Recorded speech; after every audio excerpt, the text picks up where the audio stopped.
I'm here. Whoops. Man, almost fell. That's the curtain. You hear this? Listen. Hear that? That's a curtain. Big, gigantic curtain, which is part of my garage. This is a section of my garage. My wife and kids last summer went to Virginia. And when they were in Virginia, I cleaned this part of the garage out, made it mine. And my wife came home and said, I can see you can clean the garage. And I just pushed all the stuff into that part of the garage, which is still messed up, but I need to get it fixed. That has nothing to do with yoga. Well, yeah, it does. This is the yoga routine here.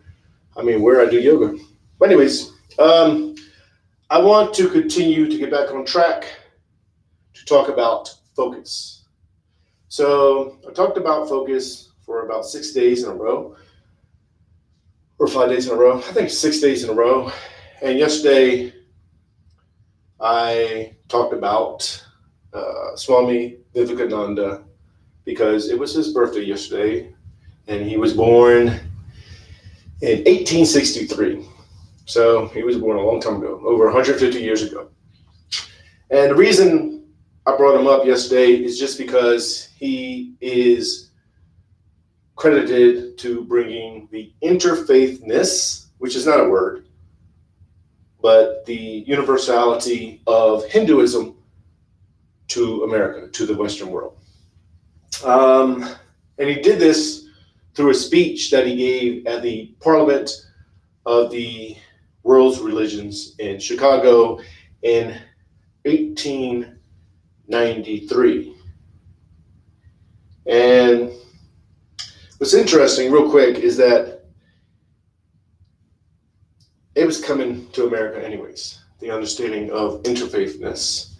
And it's important in regards to yoga because that is how Americans understand yoga.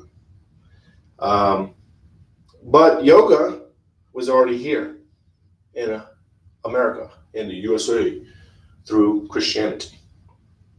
That's right, Christians do yoga. A good example is when someone speaks in tongues. I know, it doesn't seem like yoga, and I understand it. I understand, what are you talking about? Speaking in tongues is not yoga. It is yoga. I used to speak in tongues when I was a teenager, and the mind and body does just connect as one, and you just, I can't do it now, and you tap into this oneness, and that's yoga. That's not what I was going to talk about. For some reason, I talked about that. I don't know why. But anyways, I want to get back on track on focusing on focus. And today, what I want to mention is who is watching you control the breathing. See, in yoga, you focus on the breathing. 100% focus on the breathing during the yoga routine, during a meditation. And what happens many times, the mind wanders and you start to think about something other than your breathing. It could be the second cup of coffee. It could be what happened yesterday. It could be what's going to happen later on that day, whatever. And then you realize, hey, I'm not thinking about my breathing.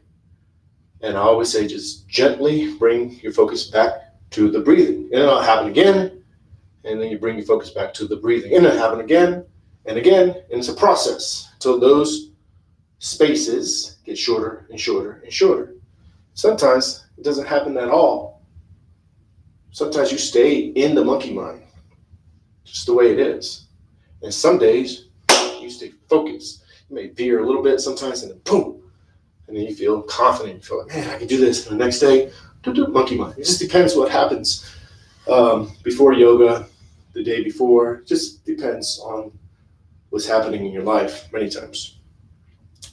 But there's another part of this is that when you focus on the breathing, you start controlling your breathing. So you're already breathing automatically. That's why it's a perfect focus point when you do yoga.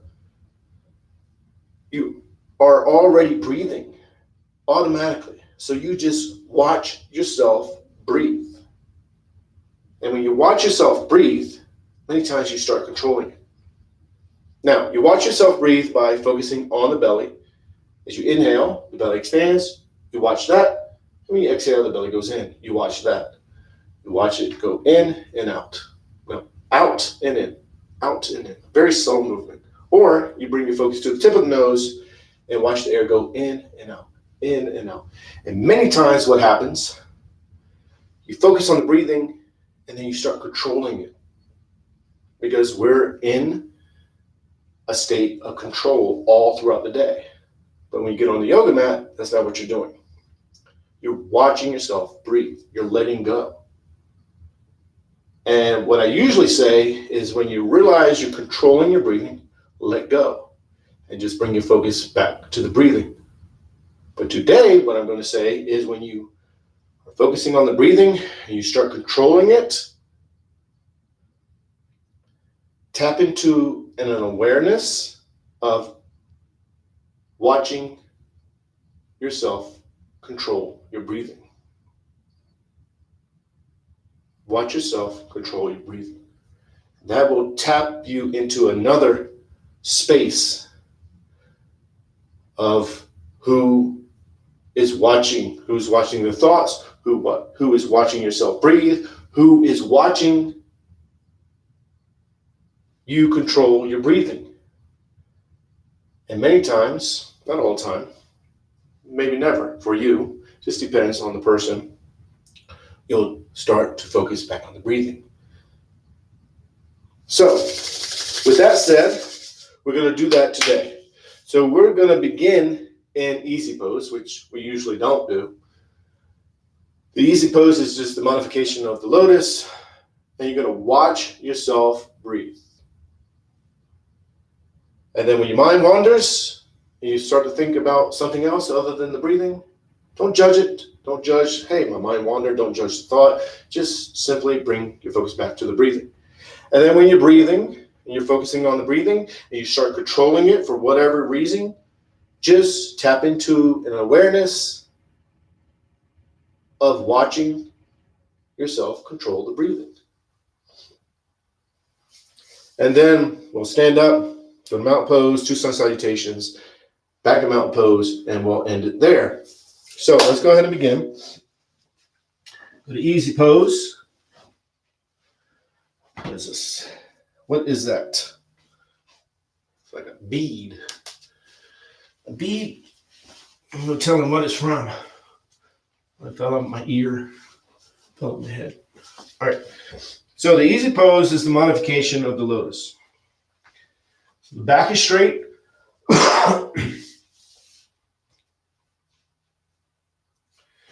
Hands are to your knees, maybe in your lap, maybe you're leaning back, maybe your back is against the wall so you can go straight. Sometimes your middle of your back gets fatigued. If it does, just lean back. You can start here and then lean back. If your knee starts to ache, this is just an example, bring your leg out. Get comfortable, modify it. It's okay, don't fight it. If you're in the easy pose, it's the easy pose, make it easy. And you feel like, man, I need to adjust. That's what you're learning on the mat with the easy pose, or throughout the yoga routine, is to adjust. So when you get off the mat, you do the same thing in your so-called real life. You adjust. You don't just fight it out. Sometimes there is time to fight. I'm not saying that, but I'm saying just adjust yourself in the easy pose throughout the yoga routine. So when you get off the mat, you have the same mindset. You adjust. You make adjustments. Very important. So back is straight. Knees are to your knees. Your palms are to your knees or in your lap, you're leaning back, whatever you're doing, just accept it and just focus on the breathing. Remember, 100% focus on the breathing. So when you inhale, the belly swells with air. Watch that. And when you exhale, the belly goes in. Watch that. It's a very subtle movement, but you're watching it. Or you bring your focus to the tip of the nose. You watch the air go in and out. Just pick one. Don't change it up. Once you pick one, just stick to it.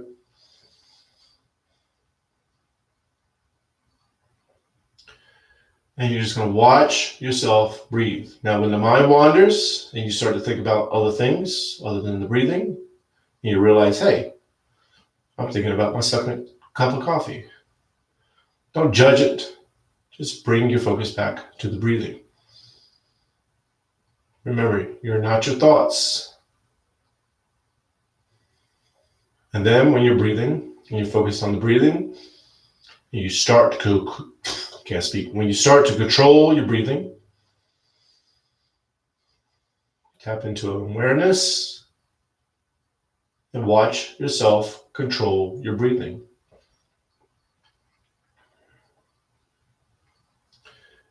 And what happens eventually is you realize you're not your thoughts, you're not the control.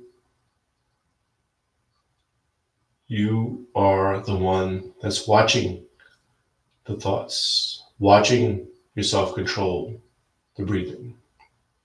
You are the capital W watcher, the capital O observer, the capital S seer, capital S self.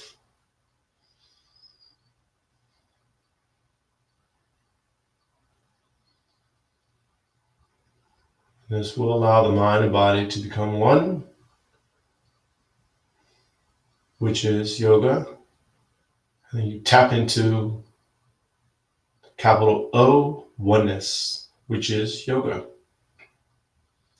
So we're just going to stay here a little bit longer. So just watch yourself breathe.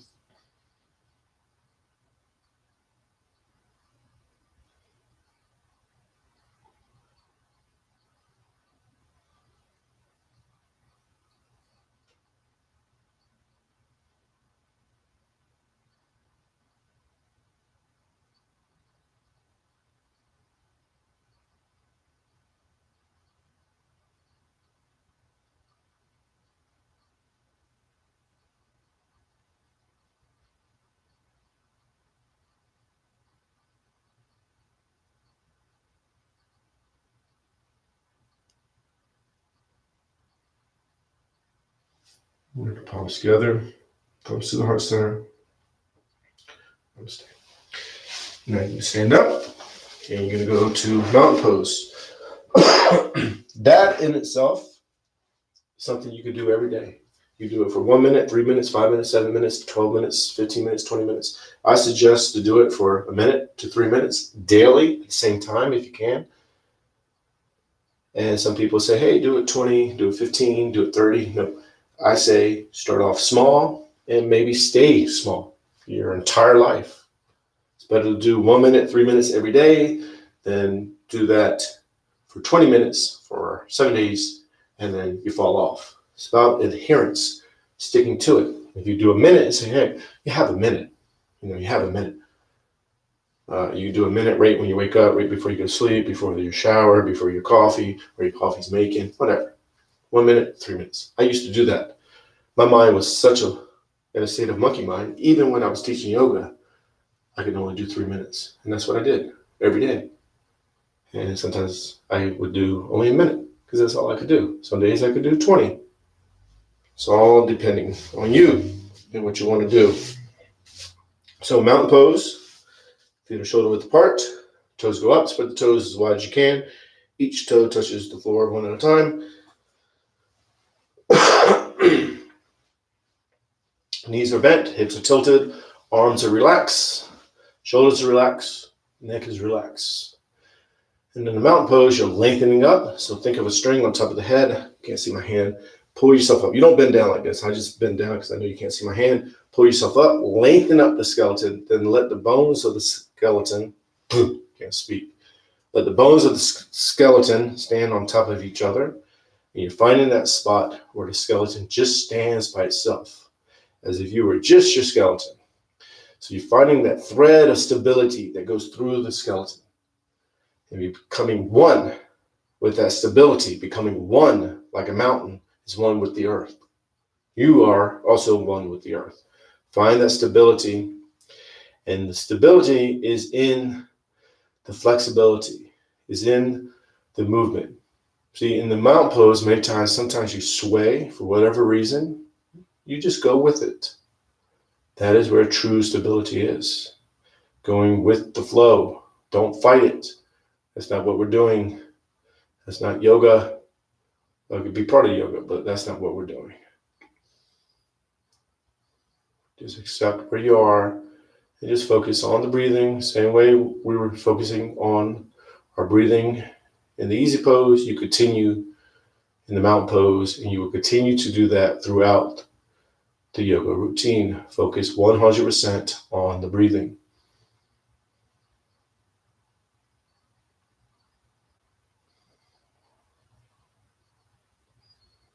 And bring the palms together, thumbs to the heart center. You're going to push the arms out, up and back. Inhale slowly. It's the first stretch, so go nice and easy. And then exhale. As you exhale, you hinge forward from the lower back, reaching out. You're just going to fall into the ragdoll. Ragdoll is an important pose because you're just letting go, arms dangling, head is dangling. You're not judging it. So if you're up higher, you feel like, man, I can't even get down further. Nope, let that go. That is judgment. That is a barrier that will prevent the mind and body from becoming one. Even if you're going all the way down, you're doing the perfect pose ever.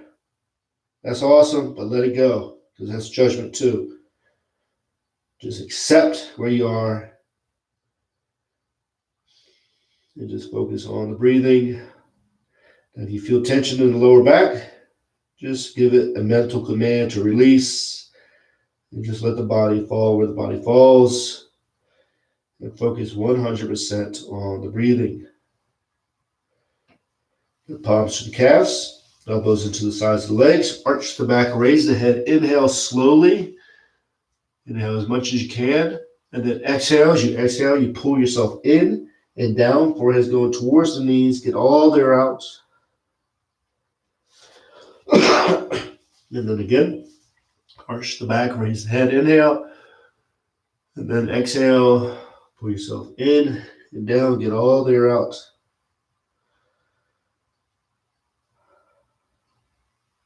And again, arch the back, raise the head, inhale as much as you can, slowly. Then exhale, as you exhale, you pull yourself in and down, get all the air out. Now, once all the air is out, you're going to stay in the pose and then just release and watch yourself breathe.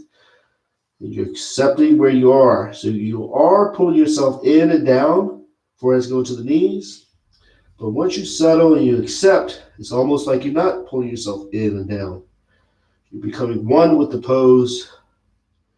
And just focus on the breathing, letting yourself breathe.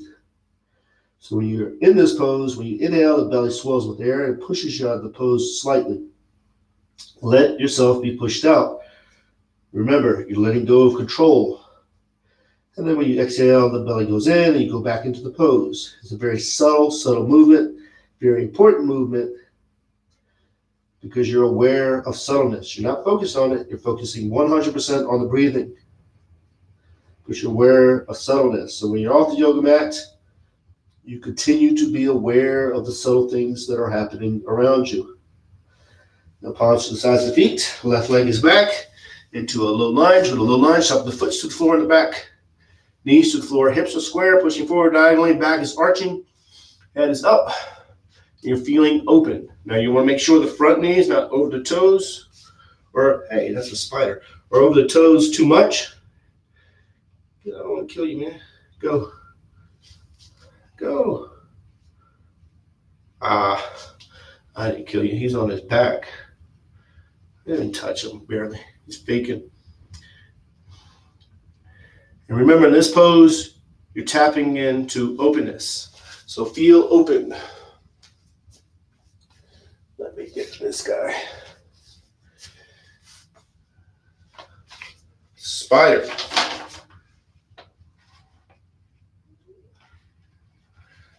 That is not a spider. I don't know what the hell it is. Come on, homie. There you go.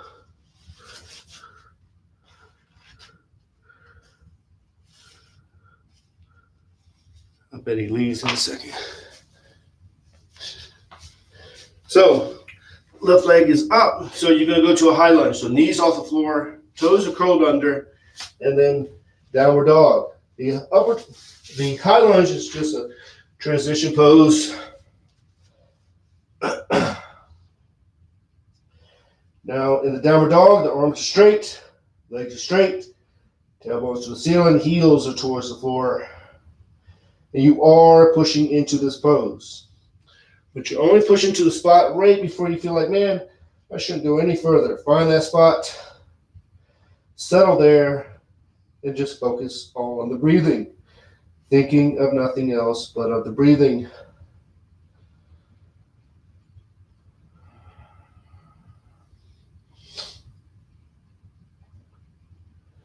Now, if you're in this pose and you feel like, man, I could go a little bit further, then go a little bit further. You feel like, man, I need to bring myself out of it a little bit. Bring yourself out of it. You're becoming your own guru, your own teacher, your own leader.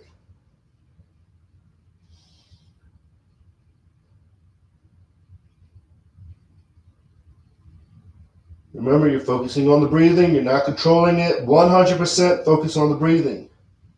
Now you'll slide into the upper dog. Drop down to the knees and the chest. Slide up. Tops of the feet are to the floor. Palms are to the floor. So this is the upper dog. Palms and tops of the feet are to the floor. Or if you need to modify it, you go to small cobra. Chest is off the floor. Palms are to the floor, but you're not using them. You're not pushing up. You're using the back muscles, which are pull muscles. Or you just stay in upper dog and do the best you can and focus on the breathing. 100% focus on the breathing. Focusing on the breathing heightens your awareness, lets you know what's being stretched, lets you know what's happening in the body, lets you feel the movements, lets you adjust. And then back to downward dog.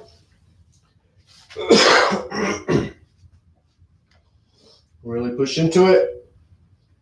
Arms are straight, legs are straight. Tailbones to the ceiling, heels towards the floor. No tension in the neck, so the head dangles.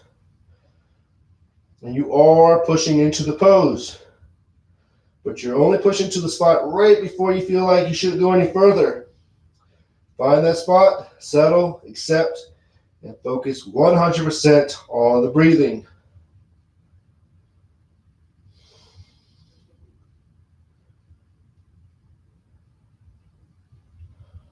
And then you're going to bring the left foot up between the hands into a low lunge. With a low lunge, top the foot to the floor and the back, knees to the floor. Hips are square, pushing forward diagonally. Back is arching, head is up. Make sure the front knee is not over the toes. If it is, lengthen up some and just feel opened.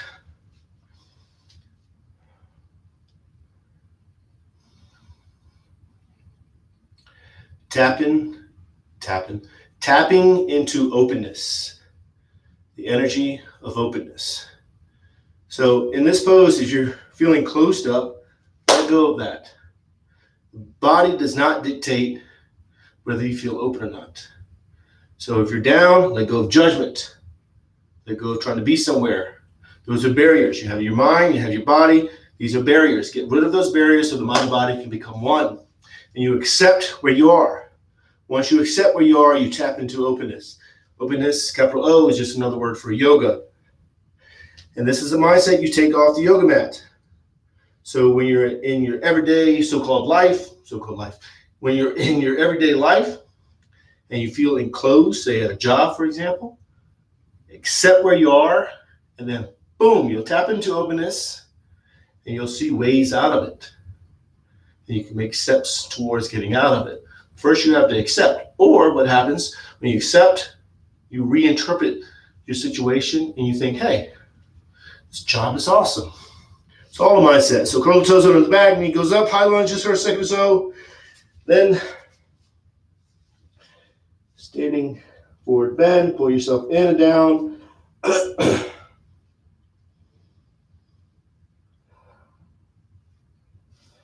Two palms together, reach out, up and back, inhale. And turn the palms out, push the air down and out, exhale. And then this time we're going to go into a quicker inhale. You're just going to follow the breathing, focus 100% on the breathing. Exhale, standing forward bend, get all the air out. Once all the air is out, release. Release the breathing, the breath, and then just focus on the breathing. Think of nothing else but the breathing. And palms to the sides of the feet, a little lunge, opening up. Inhaling, inhale as much as you can, you're opening up. And then release the breathing. And just watch yourself breathe.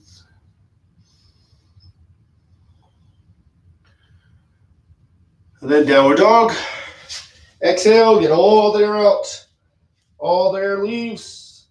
Once all the air is gone, release the breathing, the breath, and then just watch yourself breathe.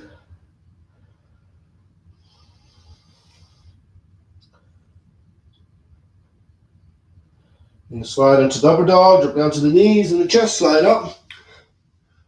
Inhaling, inhale as much as you can. And then release. So you release the breathing, breath, and then just watch yourself breathe. Now I'm going to get a haircut. Get a haircut Friday when I get paid. Downward dog, exhale. Exhale all the air out. Once all the air is gone, then release and watch yourself breathe.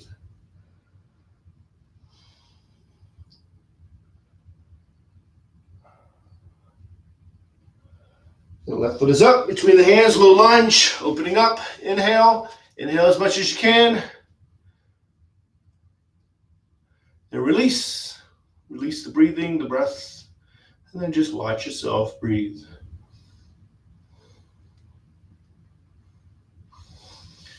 And high lunge, just for a second, then standing forward bend.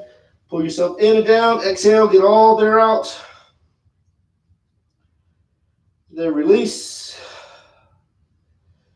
And watch yourself breathe.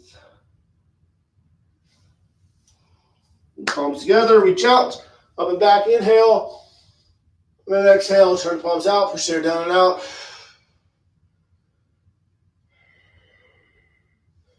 Then to mountain pose. Now remember, in mountain pose, you find that spot where the skeleton just stands as if you were just your skeleton.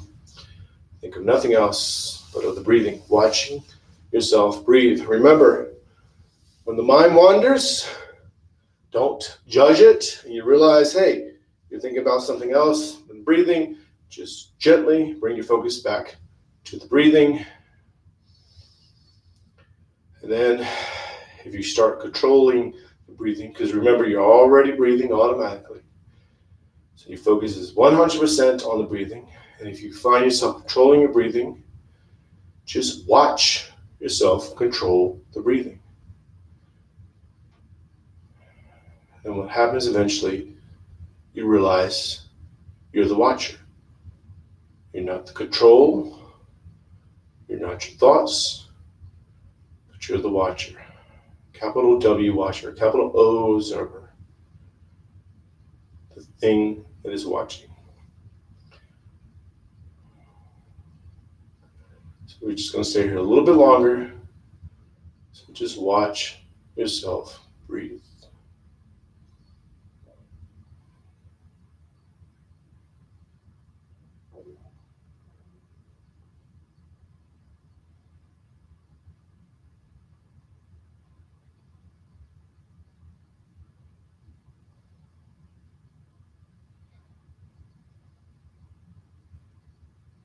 Bring the palms together, thumbs to the heart center. Namaste. That's it. That's number 227 YouTube Live Yoga Routine. I don't know if I said that in the beginning. I don't think I did. I was rushing out here. Not rushing, but I was moving quickly. I was like, man, I only got 7 minutes before yoga. That's how I do these. Do them on the spur of the moment. Not spur of the moment. I know I have to do them at 5:30, but I don't make a big deal about them because I won't do them. They become too demanding or too much preparation, I don't do it. And that's it. So I will see you tomorrow at 5:30 a.m. Arizona time, Mountain Standard Time. So namaste, peace and love.